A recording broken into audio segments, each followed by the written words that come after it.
बाबालाई जय होस्, आयुग्राम होस्, पुरा होस्, केही नहोस्, जहाँनिर पनि सन्तोष सुविस्ता भएर कमाएर आउनु परोस्। आमाको आशीर्वाद दारी पालेर कति राम्रो भएको आफ्नो भए पनि डर लाग्दैन। आफ्नै भयो नि त, बिहे गरिसकेपछि आफ्नै भयो नि त, डर लाग्दैन। त्यही पनि अब लगेर बेचिदिने उनकी हो कि इन्डियाको ठाउँ जानु, बाबामा छोरी हिँडेको छ, दाजुभाइ सबै कोही छैन। पार्लर सम्बन्धी सम्पूर्ण तालिम तथा सेवाहरू अब एकै स्थानमा, द ब्युटी वर्ल्ड, ठेगाना भद्रपुर रोड, बिर्ता मोड। नमस्कार, म विकास सुप्रेती। आज म झापा जिल्लाको मेची नगरपालिका अन्तर्गत धाइजन भन्ने ठाउँमा आएको छु। धाइजन यो 14 नम्बर वडामा, र म आज जना आमा हुनुहुन्छ 88 वर्षीय गौरा भेटुवाल, उहाँको निजी निवासमा आएर चाहिँ उहाँसँग केही कुराकानी भलाकुसारी गर्न आएकोले यो चाहिँ उहाँको यो निजी निवास हो, र म अब उहाँ आमासँग भेटेर केही कुराकानी गर्नेछु। आमा नमस्कार। के छ, ठिक छ नि? ल बसौँ हजुर। अनि भएन भन्दैछ त यहाँले नातिले के बोल्नु अरे भन्नु अरे। बस नमस्कार। नमस्कार। ल मलाई आशीर्वाद पनि दिनु ल।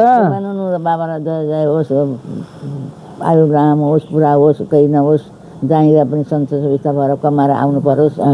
आमाको आशीर्वाद दारी पालेर कति राम्रो भएको, यहाँ लट्टा परेछ कोर्नु पर्ने हो कि के मेरो नातिको अब कोर्नु पर्छ।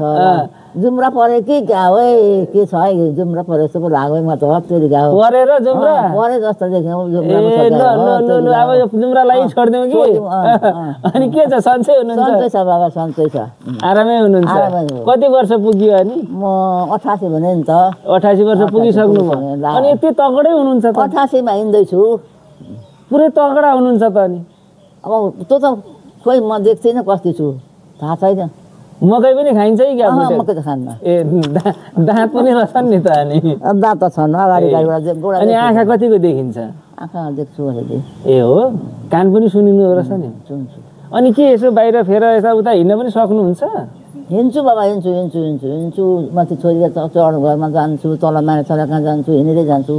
उपरमा चोक्छु भने हिँडेरै पुग्छु। ए अनि तपाईँको पहाड कहाँ, जन्म घर कहाँ, माइती घर कहाँ? पहाड जन्म माइती घर याङरूप आठाई। हजुर। कसकी छोरी तपाईँ? म पाण्डेकी छोरी। हजुर।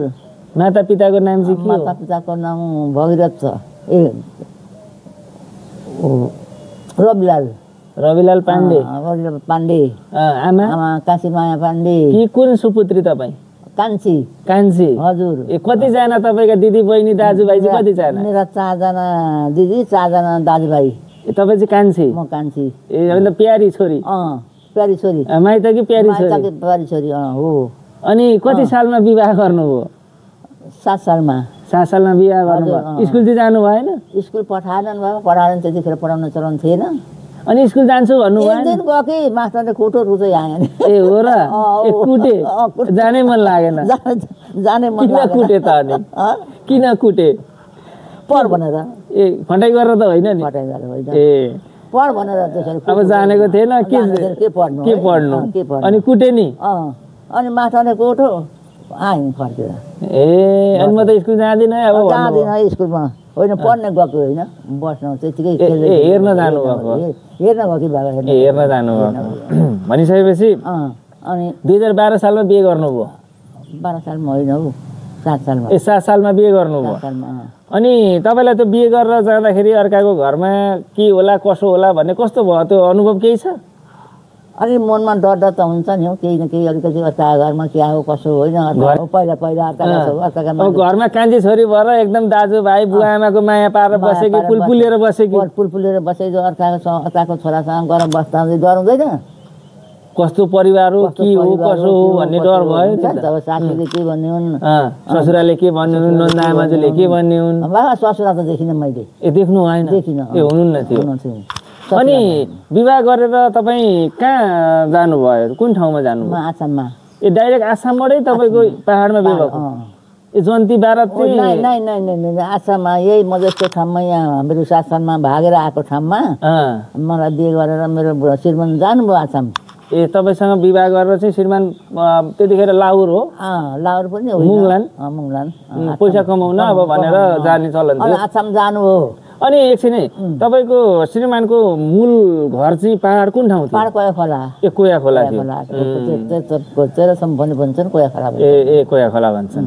अनि आसाम जानुभयो? आसाम गएँ बाबा। अनि त्यतिखेर तपाईँलाई डर लागेन अब नेपालको अब इन्डिया आसाम जस्तो ठाउँमा लगेर बेचिदियो भने के होला भन्ने लागेन? रुँदै गएँ बाबा, रुँदै गएँ, भात पनि नखाइकन भोकै रुँदै गएँ। हौ रुँदै जानु? रुँदै गएँ नि श्रीमानसँग। अर्काका लोग्ने मान्छेसँग अर्को मान्छे अर्काका त भएन नि त, अब बिहे गरेपछि आफ्नो भयो भने डर लाग्दैन?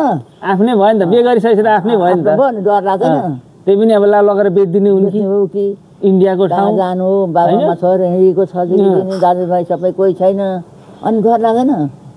त्यही पनि जानु हो। गएँ गएर बसेँ त 7 वर्ष आसाम बसेँ, 2टा छोराछोरी पनि जन्मे। के गर्नुहुन्थ्यो उहाँ आसाममा चाहिँ? आसाममा खेतीपाती गर्नुहुन्थ्यो। खेतीपाती थियो? जङ्गल छु, गाई पालेका थिएँ, गाई गोठ्छु।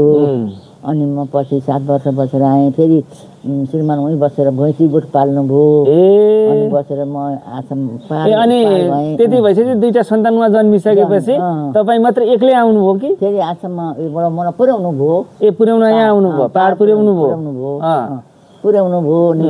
पहाडमा म बसेँ, घर माइज बसेँ, धेरै घर बसेँ। अनि फेरि अरू छोराछोरी उहीँ पहाडमा पनि जन्मिए। जेठो छोरो आसाममा जन्मेका थिएँ, अरू 3 भाइ छोरा, एउटै छोरी उहाँ जन्मेका। ए अनि त्यस पछाडि तपाईँ यहाँ झापा चाहिँ कति सालमा झर्नुभयो? झापा झरेको त खोइ कति सालमा हो, बिर्स्यौ न नि।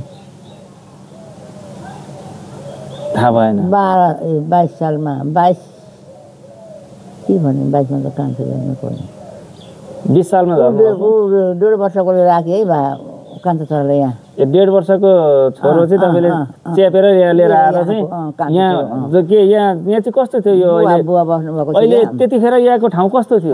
जङ्गल थियो नि, जङ्गल थियो। यस्तो कहाँ थियो? यस्तो राम्रो थिएन, यस्तो गाउँ थिएन, केही थिएन। जङ्गल बोरको घारी, यो राजमार्ग डोरो पनि थिएन, त्यस्तो थियो। त्यस्तो थियो, जङ्गल थियो। अनि घरहरू चाहिँ कस्तो के थियो? भालु लुक्ने ठाउँ थियो, भालु लुक्ने ठाउँ। घर चाहिँ कहाँ छ यस्ता घर? बाघ भालु आउँथे नि, देख्नु पनि भयो?